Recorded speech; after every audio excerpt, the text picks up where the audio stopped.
Hi, everyone. Hello. Happy Tuesday. Okay. Happy Tuesday. That's quite a sign over there. Okay, a couple of items for all of you at the top. President Biden promised to reach across the aisle and deliver results for families across the country. And today, on the president's 203rd day in office, in case all of you weren't counting, 19 Republican senators joined the Democratic caucus to pass historic infrastructure legislation. The most important piece of this to the president is not the bipartisan piece, which of course he is pleased to see the opportunity to work with Democrats and Republicans, but that this will deliver huge benefits, millions of jobs to the American people. It will deliver clean drinking water and high-speed internet to every household in the country. It will help us tackle the climate crisis by electrifying school buses, building electric vehicle chargers across the station, upgrade our power infrastructure to be resilient against natural disasters, and it will rebuild roads and bridges and modernize America's airports, rail, and public transit systems, something that even our Secretary of State talked about yesterday in terms of its benefits to our competitiveness around the world. And this legislation will create benefits in communities across the country for decades to come. So we are pleased to see the progress. Looking forward to the next step. Also wanted to note for all of you that as a part of our ongoing efforts to boost vaccinations, meet people where they are with information about the vaccines, today Dr. Fauci is doing 5 Q&A conversations on Instagram and TikTok with millennial, mom influencers, and Gen Z influencers. Throughout the month of August, Dr. Fauci will do weekly conversations and questions with notable influencers that aim to reach specific audiences we are looking to boost vaccination rates with, alongside many of the other specific efforts we are already doing, including amplifying local Black doctors across the country and local media interviews and partnerships with PTA organizations and doctors to incorporate vaccination information into sports physicals, so continuing to take a range of steps. Finally, since we didn't do a briefing yesterday, I wanted to take a quick second and address the IPCC from yesterday, the Intergovernmental Panel on Climate Change report that came out. What the IPCC told us is what President Biden has believed all along. Climate change is an urgent threat that requires bold action. Since his first day in office, President Biden has taken unprecedented, bold, and swift action to tackle the climate crisis. He rejoined the Paris Climate Agreement on day one, restoring leadership at home and on the world stage. The United States hosted a first ever U.S. Global Climate Summit for 40 world leaders to encourage strong and ambitious commitments to reduce their emissions. We committed to bold, ambitious climate goals, including reducing emissions from 2005 levels by 50 to 52% in 2030, producing 100% clean clean electricity by 2035, and reaching net zero emissions economy-wide by 2050. And just last week, the president announced steps to drive American leadership forward on clean cars and trucks. Finally, it doesn't stop there. Obviously, a step forward with the bipartisan infrastructure deal today, and his Build Back Better agenda will set America on the path towards clean energy, clean cars, clean buildings, and cleaner industry, all in a way that will grow our economy, create jobs, and enhance America's competitiveness. Darlene. Thank you. On the other news of the day, what is the president's reaction to Governor Cuomo stepping down? And did anyone in the White House reach out to the governor and sort of nudge him to the office? Well, first, let me say the president made clear his views last week, and those stand. Our view is that this is a story about these courageous women who came forward, told their stories, shared their stories, and an investigation overseen by the Attorney General that, of course, concluded today in an outcome that the president called for just last week. I know a number of you have asked whether the president has talked to the Attorney General since this report came out. The answer is no. Whether we had a heads up on this announcement today, the answer is no. You said the Attorney General in New York. I'm sorry, the governor. Yes. Can I finish? Yes. Thank you for that clarification. Any plans for the president to now reach out to talk to the governor now that he has announced that he's going to step down? No plans that I'm aware of, no. How ticked is the White House that he chose today, Infrastructure Day, to make the announcement? Well, Darlene, what I can assure you of is that the American people across the country who are commuting back and forth to work, driving their kids to camp, worried about whether their kids have access to clean drinking water, focused on whether schools are going to have the resources they need, are most focused on the fact that 69 members of the Senate, 19 Republicans joined the Democratic caucus to take an important step forward. That's my bet in terms of what people are talking about at home. Go ahead. You got on Afghanistan, we're still a few weeks away from the president's initial deadline to withdraw all U.S. troops from the country. We're now seeing so many cities fall to the Taliban. Is the president frustrated by this at all? Well, the president, there are difficult choices every commander-in-chief has to make on behalf of the American people. And President Biden was very clear when he delivered his speech in May, announcing his decision that after 20 years at war, it's time for American troops to get home. I would also note and just hearken back to some of the points he made when he made that speech that were the drivers for his decision.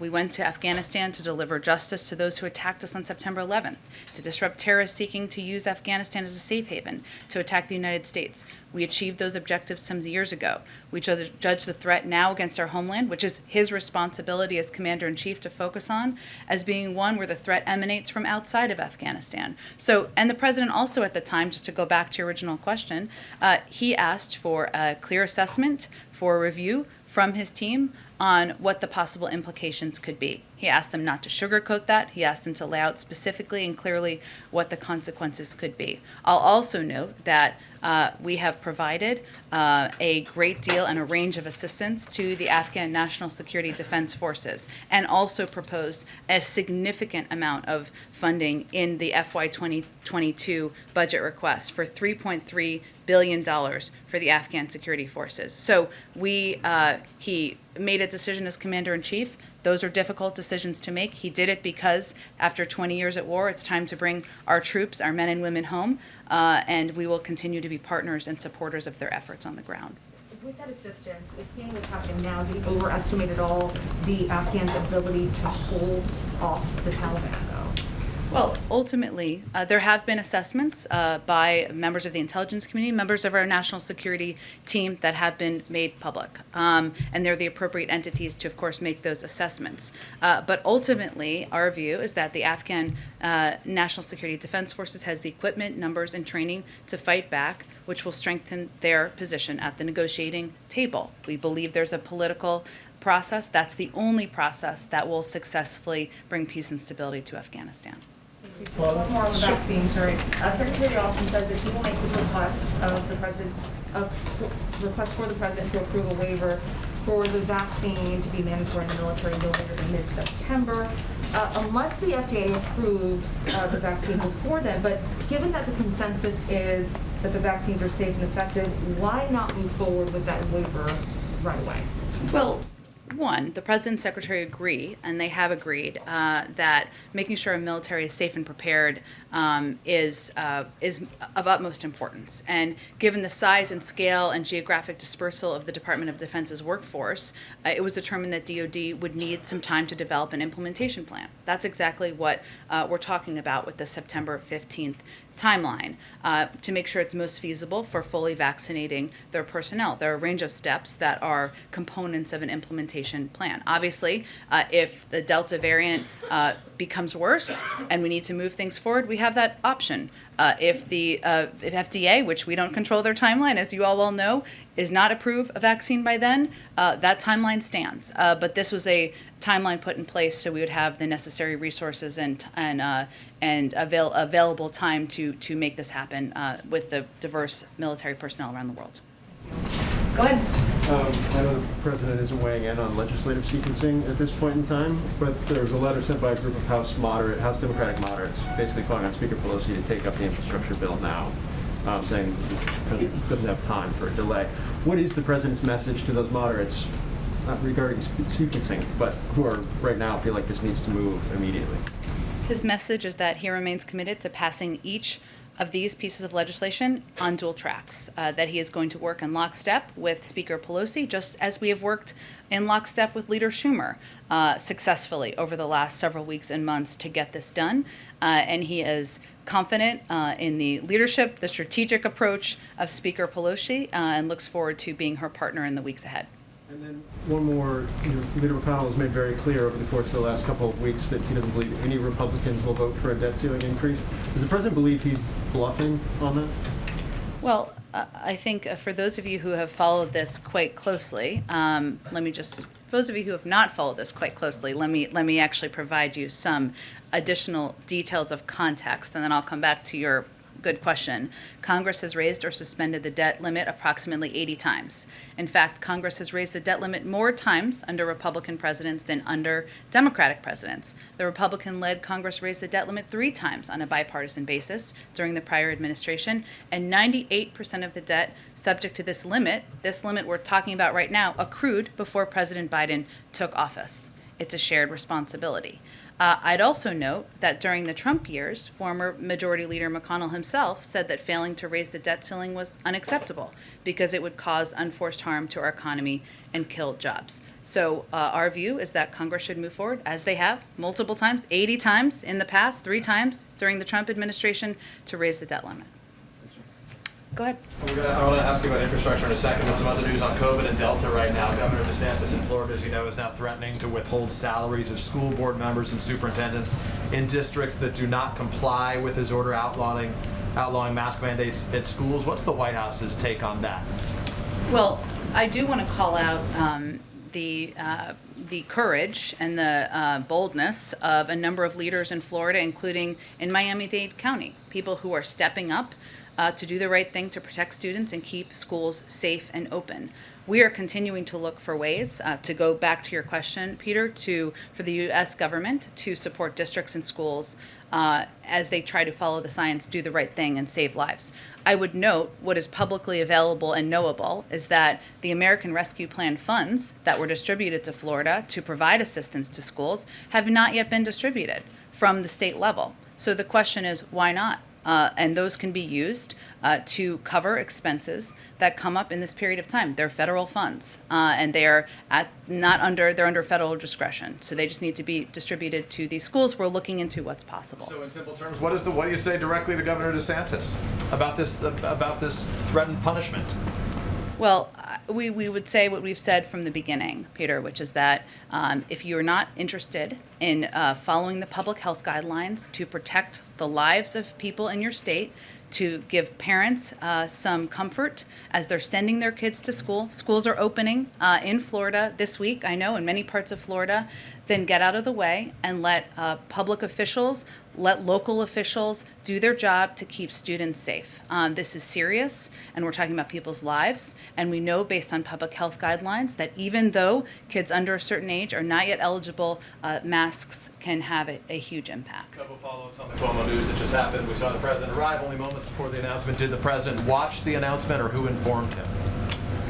The president was meeting with members of his senior team, talking about the vote in the Senate today and preparing to deliver remarks. So I don't have any information on who made him specifically aware. Has he spoken to the soon-to-be Governor Kathy Hochul yet? Not yet. And what message does the White House have, given this is also a historic day, the first female governor of the state of New York? Well, certainly, we look forward to working with her and with a range of New York officials and continuing to deliver relief to the people of New York as we work to fight the pandemic, put people back to work, and show people government can work for them. Is 14 days soon enough for him to depart? I think I'm going to leave our comments at what we've made. Go ahead. Thanks, Jen. First about immigration, the Washington Post's editorial board wrote, after looking at everything happening at the border, that the administration has driven a policy whose incoherence has yielded pressure at the border that may cost Democrats control of one or both houses of Congress. Is there any plan to try to do something different down there? Well, let me give you an overview, a short overview, I promise, of some of the steps that we're taking, some of them that have been newly implemented over the last week or two, and I know there's been a lot of news going on. So there are a number, one is steps we are continuing to take under Title 42, lateral flights, which is a newer step that we have started to take, which is moving migrants from one part of the border to another where there might be more processing capability or facility capacity to expel migrants under Title 42. There are some higher traffic areas. That is one step we just started taking recently. We've also started initiating, as of last week, as of last Friday, expulsion flights into Mexico. The Department of Homeland Security started transporting certain families expelled under Title 42 by plane to the interior of Mexico. This is in order to attempt to cut down on recidivism and further spread of the Delta variant. Finally, the last piece that we've started implementing more recently is expedited removal. With the exception of unaccompanied minors, as you well know, it's currently U.S. policy to expel families and individuals under Title 42 when possible. However, under a variety of reasons, that is not always possible, and that's why expedited removal comes in. It allows an immigration official, generally a CPB official, to determine if a migrant is seeking protection or has an intent of applying for asylum. If they do, of course, they would go through the process. If they do not, this would allow for removal on a more rapid basis. Thank you. And then about what the votes in Congress and the next steps. $1 trillion for the infrastructure, $3.5 trillion for the reconciliation. Is anybody here concerned that all of this government spending could lead to inflation? Well, as you know, we take inflation incredibly seriously. It's, of course, under the purview of the Federal Reserve. I would note that when we're talking about the budget reconciliation process, there are pay-fors put forward, including asking corporations and the highest, wealthiest individuals to pay a bit more, something broad swath, the vast majority of the American public supports. It's also in our interest to help pay for these vital investments. But I would note we take it seriously. We watch it closely. The Federal Reserve, who has the purview, has predicted or put out a forecast that we expect it to go up a bit this year. We've long anticipated that, but to come back down to normal levels next year. And those are the projections we follow. Last one, you talk about these vital investments in the infrastructure package. If it is so vital, then why is the president okay waiting for the House to take it up until reconciliation is done? Why not just ask Speaker Pelosi, we need to do this, these bridges are crumbling, people need clean drinking water now? Well, these are vital because they're long overdue, and it's important to modernize our infrastructure and make sure kids have access to clean drinking water. It's also designed as a plan that would be implemented over the course of 8 years. It wouldn't be a huge injection immediately into the economy, to go back to your prior question. And we are confident and comfortable with the strategic approach of Speaker Pelosi. The president, of course, looks forward to signing each of these pieces of legislation into law. Go ahead, Ed. A few cleanup items on all the good questions already raised. Okay. Can you recall, or can you help us run down the last time the president would have ever talked to Kathy Hochul? I realize you may not know that right now. But, Sure, I'm happy to check, and we can get that back given to all that of they you as well. Share a lot of similarities in terms of their politics and whatnot. Undoubtedly, that happened at some point. On the DeSantis Florida situation, you mentioned the relief money that's heading to Florida. Are you guys aware of any mechanism you could use to withhold federal funds from Florida if the governor keeps up this kind of activity? I don't have any announcements to preview today. Obviously, we don't want to hurt the people of Florida. We want the people of Florida to continue doing what they've done, which is to go out and get vaccinated, make sure they're protecting themselves and their neighbors and loved ones. What I was really speaking to at that point is these schools being under the threat and their administrators of not getting pay. And certainly we're looking into that and how we could help address that. You are looking into a workaround if need be, if the governor withholds funds. Well, again, it's knowable that the American Rescue Plan school funds have not been distributed to across the state to all the schools that would be eligible, but we're continuing to look into what our options are to help protect and help support these teachers and administrators who are taking steps to protect the people in their communities. Two other quick ones. Now that things are shifting to reconciliation, how does the White House sort of congressional outreach strategy change, if at all? You had a lot of meetings over here. I mean, I realize they're on recess. Yeah. But you had a lot of meetings over here with Republicans back in the day, a few weeks and months ago. What is the president, vice president, the legislative team doing now to ensure that all 50 Democratic senators and eventually all members of the House are on board with this? Well, I probably will have an updated number at some point, but as of late last week, we had done about 375 engagements on just the reconciliation package with member offices and members. So that will, of course, increase, and those numbers will continue to grow.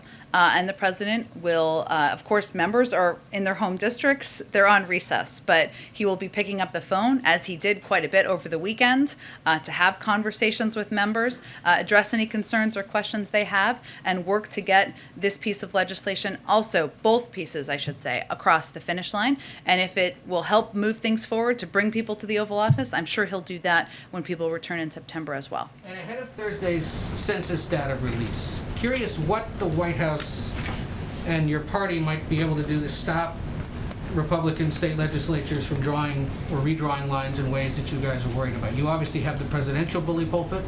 You currently have the congressional majority, but you don't control a lot of the state houses where most of these lines are going to be redrawn. So how is the White House, the Democratic Party, thinking about this fight to come? You are right. The census will be releasing data used by many states for redistricting on Thursday. So 2 days from now, I will say that the career experts at the Census Bureau who did this data have taken the time needed to produce the high quality statistics that the public expects and deserves. We obviously haven't seen the data they are releasing, so we aren't going to weigh in further at this point in time. Certainly the president has also at the same time expressed concern about gerrymandering and about steps taken that reduce our democracy, our democratic values across the country. But I expect we'll have more to say when the data comes out on Thursday. Go ahead, Andrew. Yeah, so there was a conversation yesterday with the Vice President and the President of Mexico in which she promised additional doses. Today, the Mexican Foreign Minister said that would be 8.5 million doses. Can you confirm those numbers? And will those be loans of doses or will they be donated? And then I have another question. Sure. I have, of course, seen that reporting. We don't have anything that's been finalized quite yet. We do intend to provide more doses, donate more doses to Mexico, I believe. I'll double check that for you. But we don't have anything confirmed at this point in time in terms of the numbers or the timeline on that decision. And then tomorrow we'll see the inflation data. I know we've just talked a little bit about inflation. Are you concerned at all about what we're seeing? So it's been a sustained increase in used car prices has been one of the big drivers. Is there any work being done within the administration to sort of look at what's happening in those markets and how that pricing is continuing? What are the factors that are behind the bump in inflation? Well, one, of course, we look very closely at the factors that impact a range of industries. And we've talked in the past as these numbers have come out, which the data that will come out tomorrow, about how a percentage of the impact is from the used car industry. And there are a range of factors at play there, including, as you know, supply chain issues and challenges that are related, but we're also have been addressing through a separate channel, through our supply chain efforts, our work with a range of companies, and our work with our global partners. I'd also note that we've seen impacts because of the Delta variant on parts of the world and markets where there are some materials coming from, and that's one of the reasons it's so important to provide vaccines to the global community to help address that and get the workforce back working again. So we look at every component that might impact prices, that might impact the car industry, but prices that impact the American people, most importantly. And certainly the used car industry continues to be one of the big driving factors. We'll see what the data says tomorrow. Are you interested in meeting with the automotive industry and with the dealers about the kind of financing schemes that they've got going as well? Financing has been stretched over longer periods so that people are paying more over a longer period of time for both new and used vehicles. I mean, is there some kind of intervention that's needed to ensure that dealers are not making, sort of excessive profits, if you will, on these current supply chain problems? Sure. I know that our supply chain team is in touch with auto industry executives, with dealers, as is our economic team, and they have been having discussions. I can see if there's more of an update to provide to you as well. Go ahead. Thank you. I have two areas of questioning. One is, can you give us a sense of whether the president is disappointed by the Afghan military performance, just given the amount of time and money that taxpayer funds went to training the forces. Well, I don't think we have the luxury of just feeling disappointed. Our view and the president's view is that now is the time for them to utilize the training, the assistance, the security guidance that they have been provided over the last 2 decades, and they will continue to be provided, and unite as Afghan leaders, both the military and leaders who are leading the country, to push back against the Taliban. That's our view. The president continues to believe that it is not inevitable that the Taliban takes over Kabul or the country, and that they need to show political will at this point to push back. And obviously, there's a political process that we continue to support. Should there be a look at whether the right training was provided, or whether the funds were used well? I mean, there's just so much time and money went into this effort, and it seems that these cities are falling quite quickly.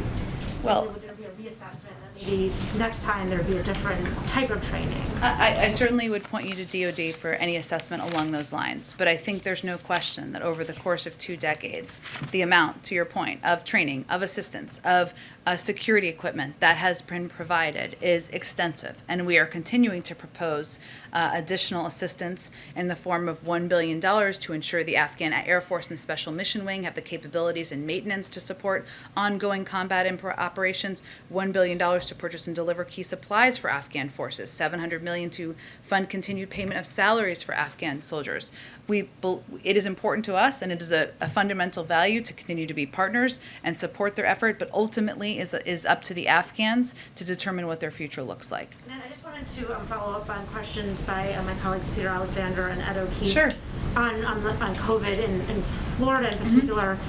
When you were talking about federal funds being used in some way to affect an outcome with the state school districts, can you describe whether you're talking about sort of paying these funds directly to the school districts, or you're talking about withholding funds? Like, what is sort of the flow of funding, and what is the amount that we're talking about? Sure. I don't have in front of me how much Florida was allocated through the American Rescue Plan. I'm sure we can get you that number, but that in the American Rescue Plan allocation, or in the guidelines for parameters for how that money could be spent, certainly paying for salaries is a part of that, or could be a part of that, and could cover those needs for these officials. And now that money would have to be distributed. But the Department of Education is looking at options. I'm not making a threat of withholding. Certainly we don't want to hurt the people of Florida, but we're looking at a range of options to support the public health officials, the teachers, and officials who are trying to protect students and their communities. And just quickly, is this limited to Florida, or are there other states and school districts where there are similar dynamics at play? I'm sure we can check on where allocation has been distributed or not. Obviously, it's only a handful of states that are putting in place measures that make it more difficult for education leaders in the education field to protect students and their communities. So it doesn't apply necessarily nationally because of that, fortunately, but I'm sure we can look at the data state to state. Go ahead. Quick question following up on the border. There was a filing yesterday in the Flores settlement that described, quote, shockingly deplorable conditions. This is at emergency shelters at 2 facilities in Texas. I do realize one of them is under investigation, that being Fort Bliss. But given that there's another one in, I believe it's Pecos, Texas, the administration strategy was framed early on to move kids out into HHS facilities, into these very facilities that are emergency shelters. That's what we were told over and over again when we saw those high numbers in CBP facilities. So given that these very shelters, the ones that the administration wanted to move kids out of CBP facilities, are now being described as shockingly deplorable, what's now the strategy to both improve conditions but also move those minors out of CBP facilities at a faster rate? Well, that's always our objective. Both of those is always our objective. And the mission of HHS is to safely care for unaccompanied children until they can be unified with a parent or a vetted sponsor. We want to do that as quickly as possible. We also don't want to put kids in the hands of people who are not vetted. So there is a balance there. I will say that we are continuously working to improve the conditions and services required to safely care for children. So currently, I know we've talked about one of these facilities and the IG investigation, which we've been supporting and we have been participating in, and a number of the conditions have been improved at that facility. In the Pecos site, it has an on-site clinic with various medical services, including pediatricians, nurses, mental health professionals, physician assistants. It is compliant with the required ratio of medical and clinical staff to unaccompanied children. The children receive educational and recreational activities, including reading, art, indoor and outdoor games, journaling, and dance. And children at Pecos also have access to provided laundry service, calls to homes, appointments with legal and counseling. And currently, the children at the intake site at Pecos meet with a case manager weekly. We are continuing to assess and make sure children are treated with humanely, treated with care, and treated and kept safe until we can connect them with their families or a vetted individual to care for them further. Given all of that, I mean, is the administration satisfied with the conditions, specifically at Pecos, or would it support a similar investigation that's going on into Fort Bliss? Well, that would be up to the Inspector General. We have, again, we remain committed to continuing to improve conditions where there are any concerns arise, and we'll continue to do that at this site and any other where they arise. Just one more. Just has the administration, I mean, why haven't we seen like a supplemental request at this point? I mean, capacity has been an issue now for what, 6 months, I mean, at the border. Is the administration considering that at this point, and do you still identify capacity as an issue at the border? Well, I think capacity issues we've made huge improvements on. Specifically talking about beds in HHS facilities. Correct. I know what you're saying. Yeah. We've made huge improvements, and when we've had this conversation a couple of months ago, the conditions were different. I mean, people were in the Border Patrol facilities for far too long. They were in these HHS facilities longer than we wanted them to be in. I think if we assessed that additional funding would help us expedite any aspect of the process, we would request those. But we also have some flexibility in the budget to make sure we have the resources needed. Jen, we have to gather soon, so maybe Okay. one more. All right. Let me just go to, why don't you go to Eugene and then I'll go to somebody in the back. Back on inflation, what does the administration have to say to people who, for example, aren't getting raises or essentially making less than they did 2 years ago? Inflation, you said? Yeah. Okay. Making less than they did 2 years ago, because it's really hard for Americans to hear, focus on these long-term investments. This is going to be temporary when they're dealing with those issues right this second. Well, I would first say that one of the steps that we've taken as an administration is to provide a range of assistance to the American people, whether it is in the form of $1,400 checks or the form of the child tax credit that the president has advocated for a multi-year extension of, or whether it's the form of unemployment benefits that people will continue to receive for the coming weeks. We understand this is a period of time as the economy turns back on, as we're recovering from a pandemic, and these dual crises are related, where people needed extra assistance. So we did exactly that. We also knew that as the economy turned back on, there would be a range of impacts. One is prices going back to pre-pandemic levels in some industries. One is we're seeing, of course, the impact, as Andrea was asking about, of the supply chain shortages that have impacted some industries as well, the used car industry and others. And we're working to address each of these components and challenges in the economy as we see it. It's also important to note, though, because we rely on the Federal Reserve for projections, that they are projecting to come back to normal levels next year. And this is still foreseen as a transitory impact on prices. I'm just going to go to one in the way back. Okay, why don't you go ahead? Jen, 2 questions. Yep. First, what's the White House guidance now on outdoor events? We just had Lollapalooza in Chicago. There will be others. So, what should people do? Should they be masking in outdoor events? Is there sort of a capacity past which people should mask outdoors? And second, I just want to be clear, are you encouraging school districts in Florida and Texas specifically to resist the governors in those states and impose mask mandates? Well, we're certainly encouraging any officials and local leaders to follow public health guidelines to save lives. On the first step, it's not White House guidance, it's CDC guidance. That has not changed, and they have put out pretty clear, detailed explanation on that, so I'd point you to them. All right, thanks, everyone. Thanks, Jen.